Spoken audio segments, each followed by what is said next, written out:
Halo, sambutlah kehadiranmu di sini ya sang pelipur.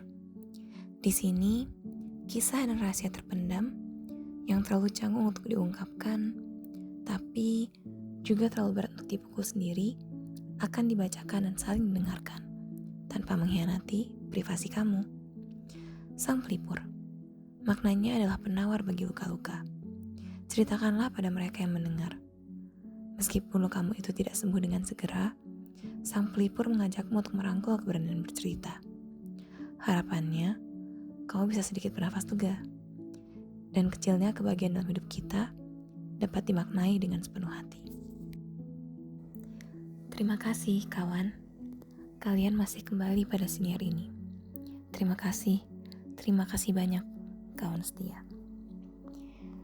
Kisah ini kami dapat dari seorang wanita, Murni namanya.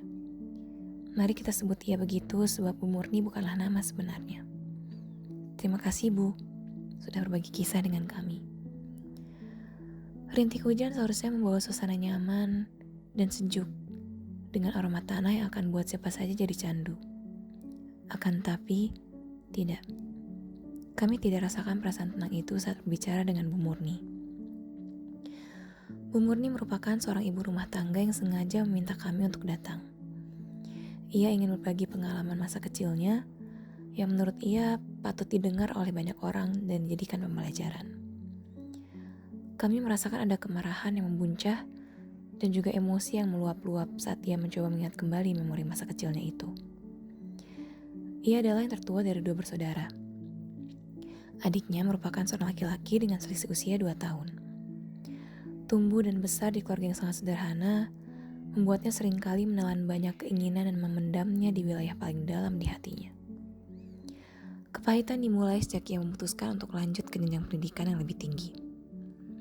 Saat ia menutup babak sekolah menengah pertama, harapannya untuk melanjutkan pendidikan di sekolah yang sesuai dengan minatnya mulai terasa pahit. Mimpi itu perlahan memudar ketika orang tuanya mengungkapkan keterbatasan finansial mereka, mengarahkannya ke sekolah yang lebih terjangkau namun jauh dari apa yang diidamkan.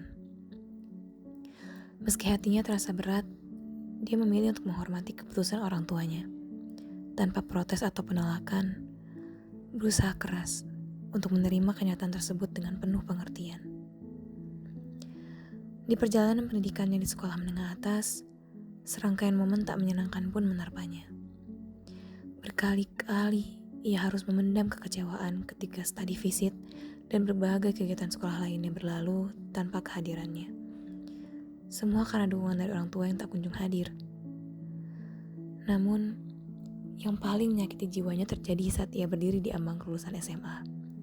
Dengan mimpi yang begitu besar untuk melanjutkan ke jenjang perkuliahan, dukungan yang ia harapkan itu tidak hanya absen, namun digantikan dengan kata-kata yang terasa bagai sambaran petir. Kamu anak perempuan, buat apa sekolah tinggi? Toh nanti juga jadi ibu rumah tangga. Ya udah, gak usah kuliah. Lebih bagus kerja saja. Nanti uangnya buat bantu adik kamu kuliah. Dia laki-laki, dan kelak akan jadi penerus di keluarga ini. Kata-kata itu terpatri dalam benaknya, mengoyaknya di antara rasa tanggung jawab dan impian pribadi. Di satu sisi, ada mimpi tentang masa depan yang ia gambar dengan penuh harapan. Di sisi lain, ia diminta untuk merelakan mimpi tersebut demi adiknya dan keluarga. Pemikiran-pemikiran tentang ketidakadilan sering menghantui.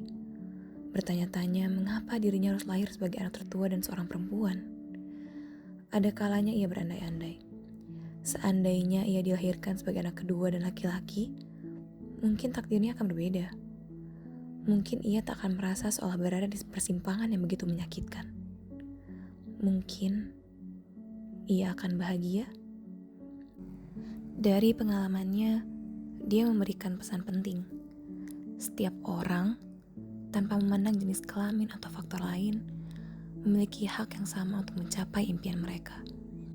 Dia mengingatkan kita bahwa hal-hal yang tampak sepele sekarang bisa sangat berarti di masa depan. Dia juga menekankan bahwa diskriminasi dalam keluarga dapat menimbulkan ketidakpuasan, sakit hati, dan kekecewaan. Ini adalah pelajaran berharga tentang pentingnya kesetaraan dan pemahaman dalam mendidik dan membesarkan anak-anak.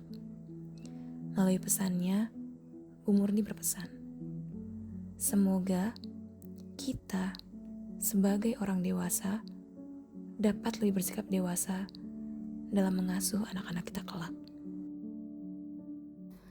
Menjadi manusia bukanlah pilihan kita.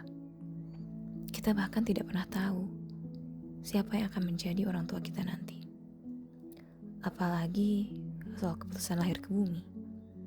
Tentu bila ditanya sekali lagi oleh Tuhan, dengan kesadaran penuh, mungkin kita akan merenungkannya dengan waktu yang lama sekali.